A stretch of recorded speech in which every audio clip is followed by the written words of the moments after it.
J'y suis allée avec l'envie de raconter cette histoire qui effectivement est ancrée dans le réel et parle du monde dans lequel on vit, en tout cas de la société dans laquelle on vit.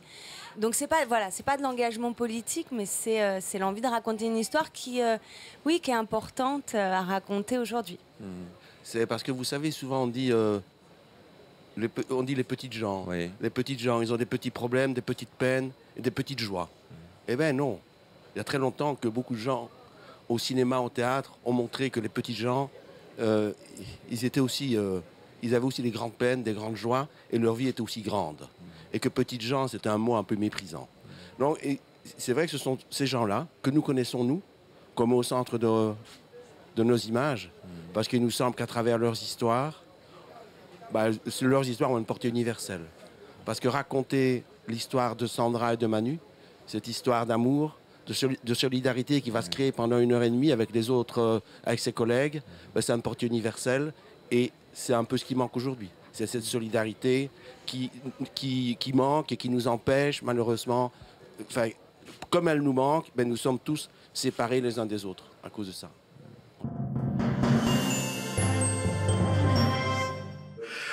Il y a encore, je dirais, des gens, et le film le montre quand même, parce que c'est ça qu'il raconte, c'est comment une femme comme Sandra, qui n'est pas une militante politique, qui n'est pas une femme qui appartient à une tradition politique, elle est là et elle se dit, bon, je vais voir les gens, aidée par son mari, et puis voilà, il y a des gens qui changent d'avis.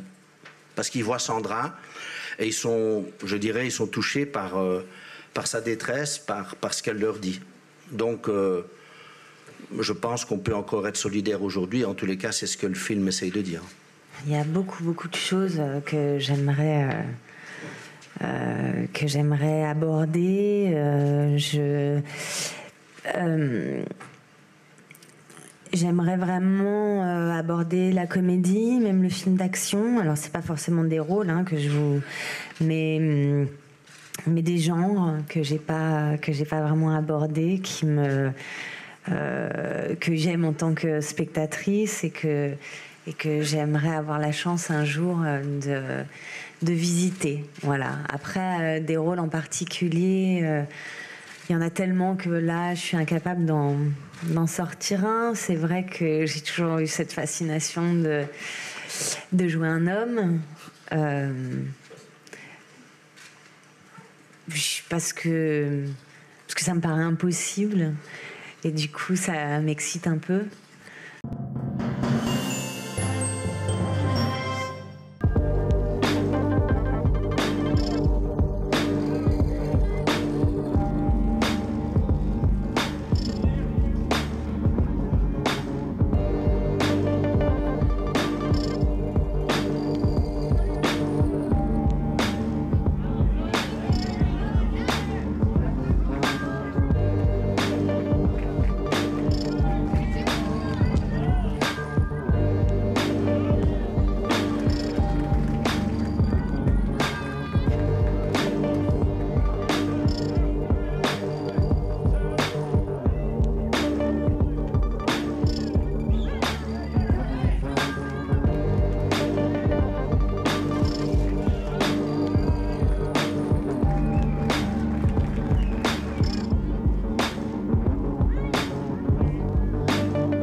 En fait, j'ai fait passer des auditions,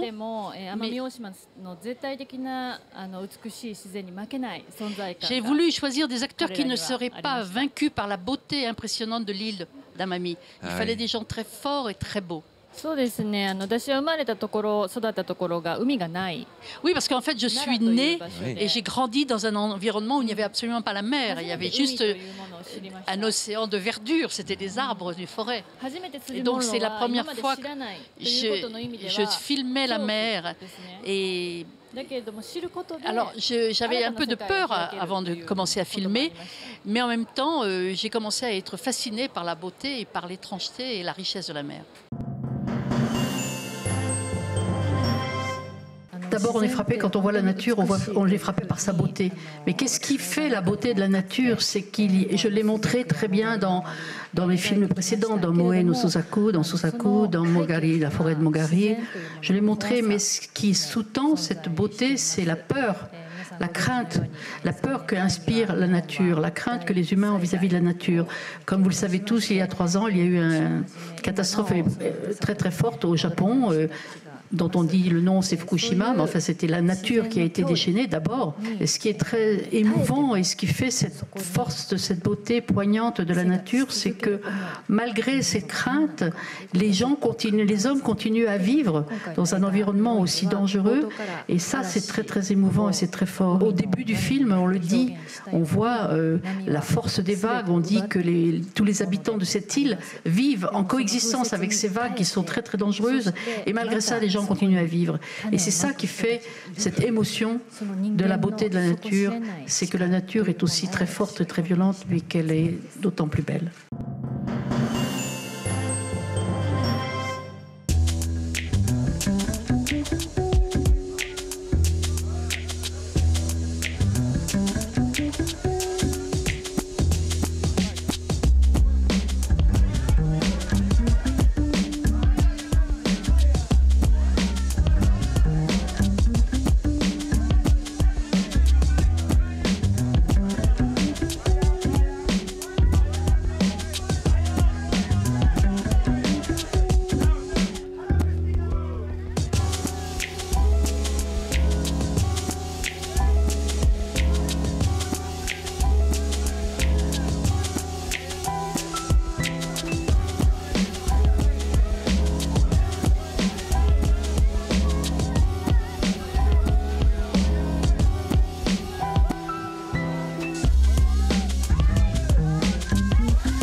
Et nous avons maintenant le plaisir d'accueillir l'équipe du film de Naomi Kawase, Futatsume no Mado. Elle est accompagnée de ses comédiens, Nijiro Murakami, Jun Yoshinaga, Miyuki Matsuda, Makiko Watanabe et Jun Murakami.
Voici donc de retour sur le tapis rouge Jean-Pierre Dardenne et son frère Luc, les réalisateurs de 2 jours, 1 nuit qu'ils présentent ce soir en compétition.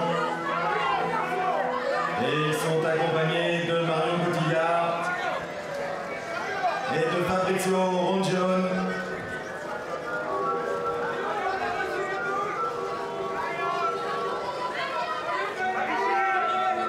Jean-Pierre et Luc Dardenne.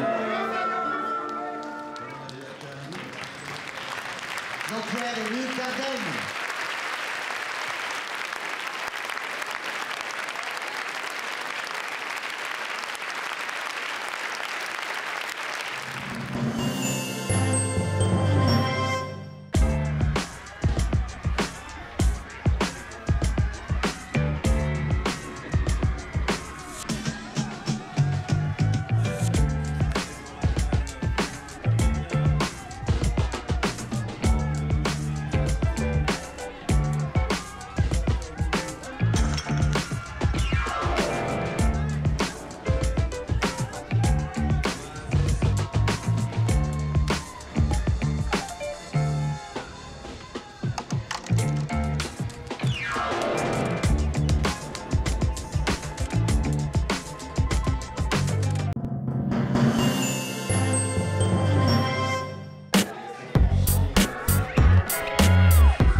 Nous avons maintenant l'immense plaisir d'accueillir l'équipe de Gulay, le nouveau film de Zhang Yimou,